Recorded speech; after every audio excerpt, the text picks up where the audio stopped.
Gente, meu nome é Everardo Gouveia, sou professor de Geografia, então agora a gente vai ter uma aula sobre as fases da modernização agrícola brasileira. Tá? São basicamente 3 fases o processo de modernização da agricultura brasileira. Muita gente trabalha como se fosse uma grande fase, uma coisa só. Na verdade são 3 fases muito distintas de alteração da base técnica de produção da agricultura no Brasil. Porque quando a gente fala de modernização da agricultura, a gente na verdade está falando da alteração da base técnica, ou seja, de como se produz ali na agricultura brasileira. Né? Então, a primeira fase da modernização agrícola brasileira, ela começa por volta ali dos anos 40, mais ou menos ali entre o ano de 45 até o ano de 55, mais ou menos assim, o período não é muito rígido. E essa fase é conhecida como a fase da Revolução Verde. Você já deve ter ouvido falar bastante desse fenômeno que foi a Revolução Verde. Muita gente utiliza essa expressão Revolução Verde como um processo simples de modernização, mas a Revolução Verde foi um processo específico. Ela ocorreu num período específico e se caracteriza por processos, por mudanças específicas. O que aconteceu aqui na Revolução Verde? O assunto é simples. Depois da Segunda Guerra Mundial, no fim da Segunda Guerra Mundial, muitas empresas, na época multinacionais, sobretudo americanas, começaram a vender, começaram a difundir suas tecnologias agrícolas para o mundo em desenvolvimento. E à medida que essas tecnologias começaram a ser difundidas, os agricultores começaram a acessar mais facilmente essas tecnologias, com mais facilidade o acesso a essas tecnologias. Então muitos agricultores começaram a usar agrotóxicos, como pesticidas, praguicidas, fungicidas, comprando algumas máquinas agrícolas, mas essa produção tecnológica não era realizada, por exemplo, no Brasil. Eram empresas multinacionais que traziam para o Brasil essas tecnologias importadas, e produtos não fabricados no Brasil. Então a Revolução Verde foi a simples chegada de tecnologias para o setor agrário, agropecuário no Brasil. Tá? Esse termo Revolução Verde ele não se limita ao Brasil. O termo Revolução Verde ele abrange o mundo em desenvolvimento, não apenas o país. Os países em desenvolvimento tinham agriculturas extremamente tradicionais, extremamente arcaicas, com técnicas muito arcaicas, e a partir dos anos 40 e 50, essas técnicas muito gradualmente foram substituídas por técnicas modernas, processos graduais de substituição. Nem toda a agricultura brasileira acessou essa Revolução Verde. Boa parte do Brasil ficou muito aquém desse processo de modernização. Inclusive, só os agricultores mais capitalizados que realmente tinham acesso ao desenvolvimento dessas novas tecnologias. Só que é lógico que isso acabou acelerando o processo produtivo. Aumentou a produtividade na agricultura, a produção passou a ser feita com mais cuidado, ou seja, a qualidade do produto melhorou, apesar dos grandes impactos ambientais que essas tecnologias passaram a gerar, como compactação de solos, o envenenamento de solos pelos agrotóxicos, uma infinidade de problemas ambientais começaram a surgir a partir do uso dessas tecnologias. Mas a produtividade agrícola aumentou absurdamente, inclusive a qualidade do produto alimentício que vai ser agora oferecido ao mercado. Então é lógico que isso seduziu os produtores rurais e os produtores rurais mais capitalizados. Então, para a gente concluir e fechar o assunto bem, nós não podemos esquecer que a Revolução Verde foi apenas a chegada de empresas multinacionais no Brasil para vender seus produtos que eram fabricados nos países desenvolvidos, suas tecnologias agrícolas, gerando uma grande dependência tecnológica, gerando sérios impactos ambientais e a exclusão de muitos produtores rurais que não tinham acesso, não eram capitalizados para comprar esses bens agrícolas, essas novas tecnologias agrícolas. Mas antes da gente passar para a segunda fase, eu gostaria de explicar para vocês um conceito na agricultura, que eu estou me referindo aqui bastante, que é bom que a gente saiba logo antes da gente avançar. É o conceito de produtividade. produtividade agrícola. O que é uma produtividade agrícola? É uma relação matemática. Produtividade agrícola é a relação entre a produção realizada, já propriamente dita aqui, a produção agrícola, agropecuária realizada, sobre a área que você utilizou para produzir. No caso da agricultura, a área cultivada. Então, como é que você aumenta a produtividade agrícola? Aumentando a produção, sem obrigatoriamente aumentar a área cultivada. Então, se você aumenta a produção sem aumentar a área cultivada, ou se você aumenta mais a produção do que a área cultivada, você está aumentando a produtividade agrícola. E o aumento da produtividade agrícola é uma característica básica do processo de modernização do campo. Bom, vamos agora então à segunda fase da modernização da agricultura brasileira. Simples, muito simples essa segunda fase, que vai aqui de 56 a 65. É a fase marcada pela agroindustrialização. Cuidado, não é o complexo agroindustrial, é a fase da agroindustrialização. O que acontece nessa fase? Nessa fase, as indústrias que antes estavam lá fora produzindo e vendendo para o Brasil, agora se estabelecem no Brasil, ou até empresas brasileiras surgem nesse período produzindo agora tecnologias agrícolas. A diferença é que agora essas indústrias de tecnologias agrícolas estão produzindo em solo nacional, estão produzindo no Brasil. Ou seja, ocorreu aqui um processo de substituição das importações. E você deve estar lembrando disso do processo de industrialização do Brasil, que você já estudou. A substituição de importações foi o modelo de desenvolvimento industrial do país. E aqui está ocorrendo justamente isso. Antes as tecnologias chegavam ao Brasil e agora essas tecnologias passam a ser produzidas no Brasil. Ou seja, você passa a ter agora uma indústria no Brasil desenvolvendo tecnologias para o setor agrário. Então agora você tem uma indústria de tecnologias agrícolas no Brasil produzindo diretamente para os produtores rurais. Você tem aqui produtores rurais agora adquirindo tecnologias fabricadas no próprio Brasil. Claro que também vão acabar importando, mas agora você tem produção no país. Então você passa a ter aqui uma integração entre a indústria e o setor agrário. Olha aí, agroindustrialização, processo de integração entre o setor industrial e o setor agrário, entre os produtores rurais. Então veja bem, existe também um outro processo de integração. Os produtores rurais passam também a produzir diretamente para as indústrias processadoras de alimentos, as indústrias alimentícias. Então você tem agora aqui um outro tipo de integração. Você tem indústrias de tecnologias fornecendo para os produtores rurais e produtores rurais fornecendo para as indústrias alimentícias. Então você tem aqui a integração indústria-produção agrícola e a integração produção agrícola-indústria. Isso caracteriza o processo de agroindustrialização entre os anos 50 e 60 no Brasil. Vamos agora aqui à terceira fase da modernização agrícola, a terceira e última fase da modernização agrícola brasileira, que ocorre entre o período de 65 e 75, não é que ela tenha terminado, mas é a fase onde ela nasce e se consolida. O Brasil hoje vive um processo de avanço dessa fase, que é a fase da montagem dos complexos agroindustriais, que nós aqui na geografia chamamos de CAIs, os complexos agroindustriais, e no nosso neologismo, caificação, que é o processo de montagem e estruturação dos complexos agroindustriais. Essa fase é muito importante para a gente, porque é a fase mais recente e que vem gerando profundas transformações no campo brasileiro.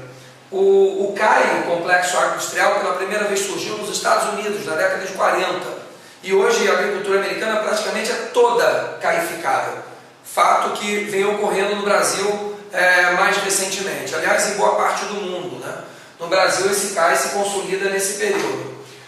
Por que o CAI se consolida nesse período, né? O governo brasileiro teve muita interferência nisso. O governo brasileiro tinha fortes interesses em aprofundar a modernização agrícola brasileira. E veja bem, quando a gente fala hoje em agricultura moderna, nós estamos nos referindo à montagem de complexos agroindustriais. E foi exatamente isso que aconteceu a partir desse período no Brasil. O Brasil começou a construir complexos agroindustriais. Por quê?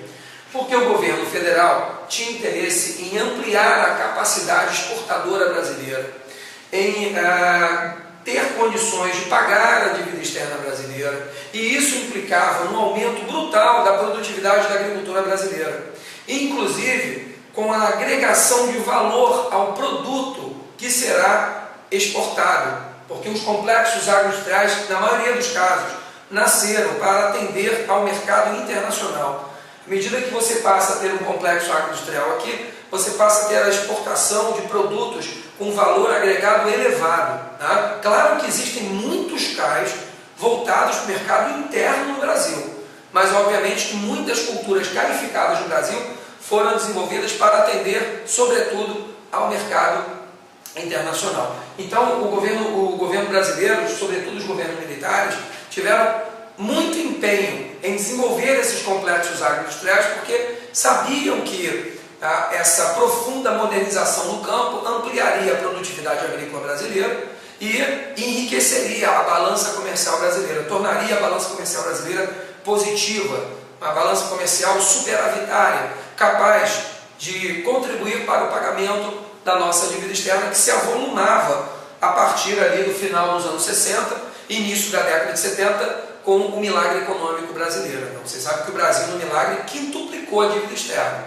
Então, era preciso ter capacidade de pagamento dessa dívida. E uma das estratégias de ter capacidade, de construir essa capacidade de pagamento, era modernizar a agricultura do país.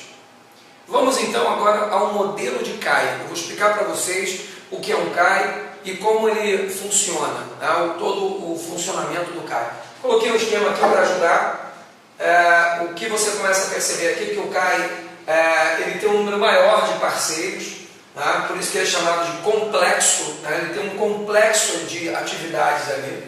E uma das características do CAI é a integração entre setores, a integração intersetorial, onde você vai ter produtores rurais, onde você vai ter indústrias, onde você vai ter o grande comércio varejista, que é o supermercado, bancos, tecnopolos, ou seja, produtores ali de tecnologia de ponta, universidades, empresas juntas produzindo tecnologia de ponta, empresas transportadoras, esse ET aqui, de empresas transportadoras, fazendo o transporte de todo o processo.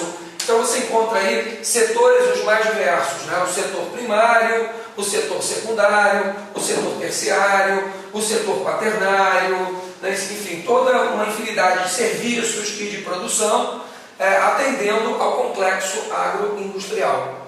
Repare bem que o banco ele tem um papel decisivo nesse processo.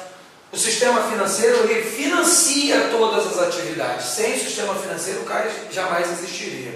Então o banco ele tem uma preponderância sobre as atividades. Ele financia o produtor rural, ele financia as indústrias de tecnologias agrícolas, ele financia as empresas alimentícias, o grande comércio varejista na sua venda, na aquisição de bens. Então ele financia todo o processo de produção e o próprio setor de serviços. Outra coisa interessante no CAI também é a formação de economias oligopólicas, ou seja, empresas de grande porte atuando nesse CAI e controlando os mercados, como por exemplo, um exemplo acho que é mais emblemático, são os supermercados, né? O grande comércio varejista, que foi engolindo o açougue, a padaria, a mercearia, a peixaria, e hoje você tem ali um grande negócio assumindo todos esses serviços que antes estavam pulverizados. Então o CAI é marcado pelos oligopólios. Uma outra característica que também vale ressaltar nesses complexos agroindustriais é o processo de concentração da terra, concentração fundiária. Isso é muito importante. O complexo agroindustrial ele tem uma tendência, na maioria dos casos, não todos, há exceções, de promover a concentração da terra. Por quê? Porque o produtor rural ele acaba tendo dois custos nesse complexo agroindustrial. O custo tecnológico, de aquisição das novas tecnologias, E o custo financeiro, o custo do dinheiro, o custo do dinheiro que é o juro, que é a remuneração do capital. Então, o produtor rural ele pega dinheiro emprestado com o banco para comprar essas tecnologias. E isso envolve um risco que não é baixo. A agricultura ela é uma atividade de alto risco. Você pode ter uma geada, uma enchente, uma peste e pode destruir com toda a sua produção. Muitas vezes você tem que fazer seguro da produção para evitar ou reduzir esses riscos. Então, os custos de produzir no complexo agroindustrial são altos. Por isso, as empresas agrícolas, os produtores rurais, eles precisam produzir em grande escala para reduzir esses custos. Só que produzir em grande escala muitas vezes envolve grandes áreas, grandes propriedades. Então, muitas vezes, para você participar do complexo, você precisa ter uma fazenda significativa, uma área de produção agrícola significativa. Muitas vezes, o banco até nega o sistema de crédito para um pequeno produtor, sabendo que ele não vai ter condições de arcar com os custos tecnológicos, que ele não vai ter condições de amortizar esses custos, de distribuir esses custos pela produção. Então, muitas vezes, quem acaba participando do complexo agroindustrial são médios e grandes produtores. Há exceções. Você tem determinados tipos de cultivo ou de produções na pecuária que não exigem grandes áreas, como, por exemplo, a fruticultura, como, por exemplo, a suinocultura, a avicultura. São atividades que não necessitam de grandes áreas, mas são exceções. São exceções. Quando você pega soja, quando você pega, por exemplo, cana-de-açúcar, você precisa produzir em grande escala milho, você precisa produzir em grande escala porque os investimentos ali são muito altos. Então, o complexo ele exclui o pequeno produtor. O complexo ele tende a gerar um processo de concentração da terra. Veja que curiosidade, o Movimento dos Trabalhadores Sem Terras, o MST, ele nasce em 1984, na cidade de Cascavel, norte do Paraná, justamente na região do país, do norte do Paraná, onde nasceram os primeiros complexos agroindustriais. Isso não é coincidência, né? O complexo agroindustrial teve um papel importante no nascimento desse movimento dos sem terras. Muita gente perdeu a terra ali, muita gente se endividou ali por conta do nascimento do complexo agroindustrial no Brasil. Uma outra questão interessante aqui também, uma pergunta que, enfim, é óbvia, que a gente tem que fazer aqui, se o risco de pertencer ao complexo é alto, por que então os produtores rurais participam do complexo? Quais são as vantagens de participar do complexo agroindustrial? Elas existem e elas não são pequenas. Primeira vantagem que esses complexos agroindustriais apresentam. Quando você participa desse complexo, ao participar do complexo, você tem um mercado cativo. A empresa faz um contrato com você para você fornecer o alimento dela. Isso para o empresário é muito importante, muito bom. Você já ter um mercado onde você vai vender a sua produção. Segundo, quando você tem um contrato com essa indústria, o banco facilita o crédito. O banco sabe que a probabilidade de você não pagar esse crédito é muito pequena. Então há uma facilidade de acesso ao crédito. Terceiro, essas indústrias alimentícias, elas vão ter todo o interesse em que você produza da melhor forma possível. Então elas vão te dar apoio técnico, apoio tecnológico, é veterinário, é agrônomo, é orientação, como produzir, como mexer na terra, como fazer o manejo do solo, como fazer o manejo dos animais. Então você tem amplo acesso técnico, que é um serviço muito caro na agricultura. Então são vantagens importantes, são vantagens que fazem você decidir por participar do complexo agroindustrial. Muito obrigado. Nós estamos fechando então aqui a aula da aula de complexo agroindustrial. Espero que vocês tenham entendido. O assunto é complexo mesmo, não é à toa que nós temos aqui um bando de atividades, mas esse assunto é muito importante para que você entenda hoje a agricultura brasileira, pelo menos a sua face mais moderna.